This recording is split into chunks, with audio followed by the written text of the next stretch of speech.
In 525 BC, King Cambyses II of Persia stood at the peak of power. He had just conquered Egypt, the last great kingdom of the ancient world. Temples bowed, pharaohs knelt. The Nile itself seemed to flow for him.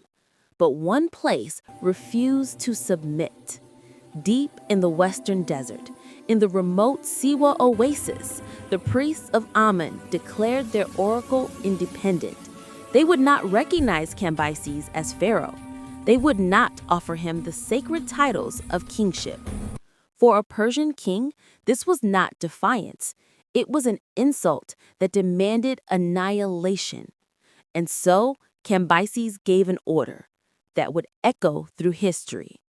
Send 50,000 of the empire's best soldiers into the desert and erase Siwa from the map. The army marched west from Thebes, well-armed, well-trained, and utterly unprepared.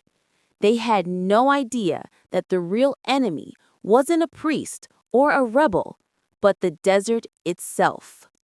This is Divergence Point.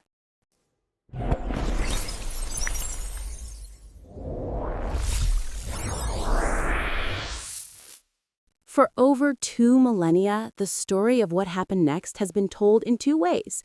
The first comes from Herodotus, the Greek historian who wrote a century later. He claimed that as the Persian army crossed the desert, a monstrous sandstorm rose from the south, a wall of wind and grit so vast it swallowed the entire force in a single day. Not a man was left to tell the tale, he wrote. The sand covered them like a shroud. For centuries, this was the accepted truth. Dramatic, simple, final. Then, in the 20th century, a new theory emerged. Archaeologist Olaf Kaper argued that the army never faced a storm at all. Instead, it was ambushed by Egyptian rebels loyal to the pharaoh Petabostis III. These rebels, he claimed, knew the desert intimately.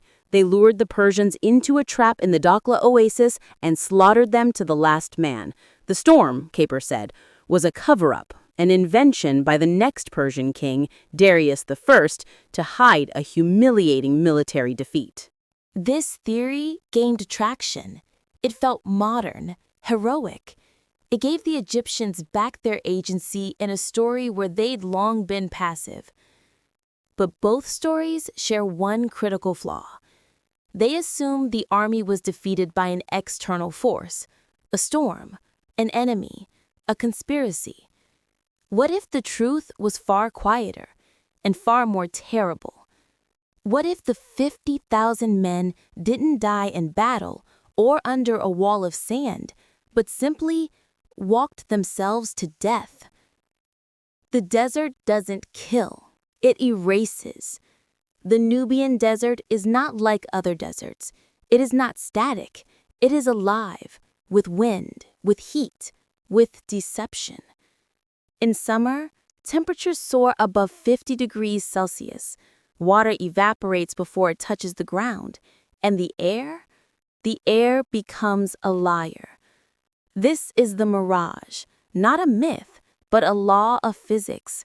When hot air rises over cold sand, it bends light. Distant dunes shimmer like lakes. Palm trees appear on the horizon where none exist. To a dehydrated mind, these illusions are not just convincing, they are irresistible. The Persian army had no local guides, no Bedouin who knew that the oasis on the western horizon was a trick of the light. They were soldiers of mountains and rivers, not men of sand and silence. After days without water, their judgment failed. Their commanders, desperate to find relief, followed the mirage west, away from Siwa, away from safety, deeper into the void. One by one, men fell. Camels collapsed. Units split, each chasing its own ghost. There was no battle cry, no final stand, just silence, thirst, and the slow collapse of order into instinct. In this desert, death leaves no monument. Bones sink into the sand within weeks. Metal rusts in months. And the wind, relentless, patient, rewrites the landscape every season. After a century, even the memory of a path is gone. The curse of Amen, a name for the unnameable. When the army failed to return, Cambyses was already dying. Some say from a self-inflicted wound, others from illness, all from shame. He never admitted failure. His successor, Darius I, faced a crisis. The empire was unstable. Rebellions flared from Babylon to Egypt. He needed to project strength, not weakness. So he chose a story.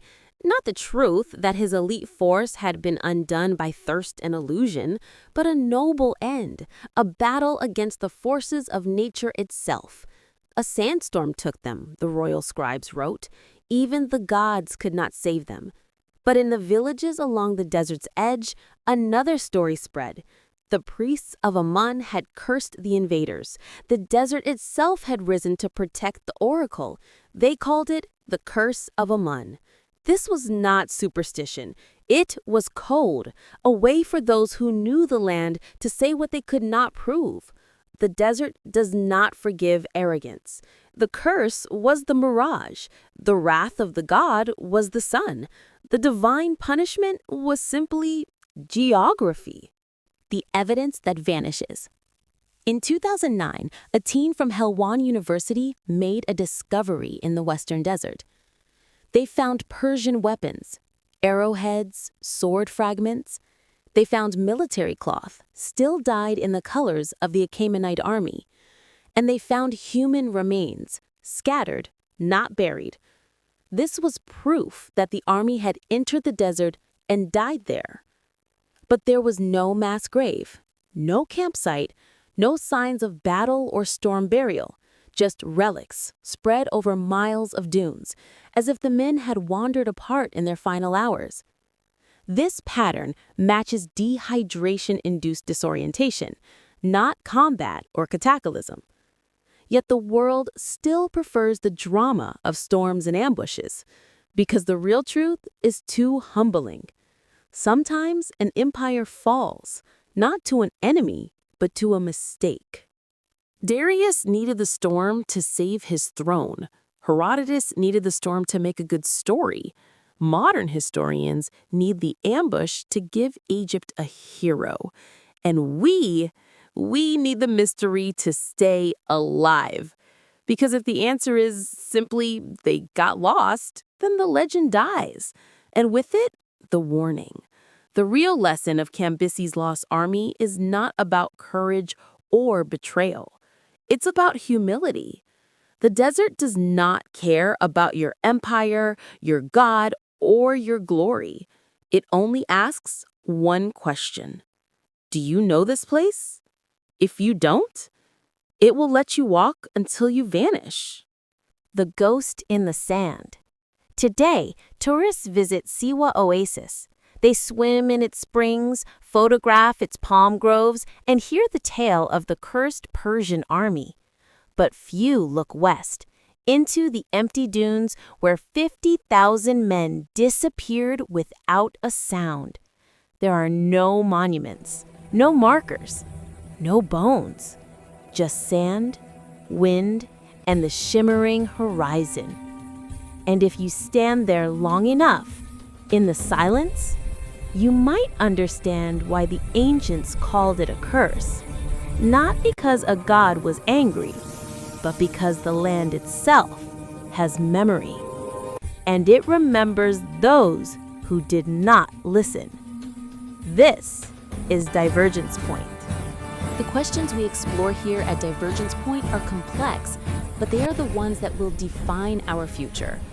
If you believe this conversation is important and want to be part of a community that isn't afraid to ask the big what-ifs, then consider subscribing to our channel. Activate the notification bell so you never miss the next divergence point in our journey. We have so much more to explore together. Until next time, stay curious, stay critical, and take care.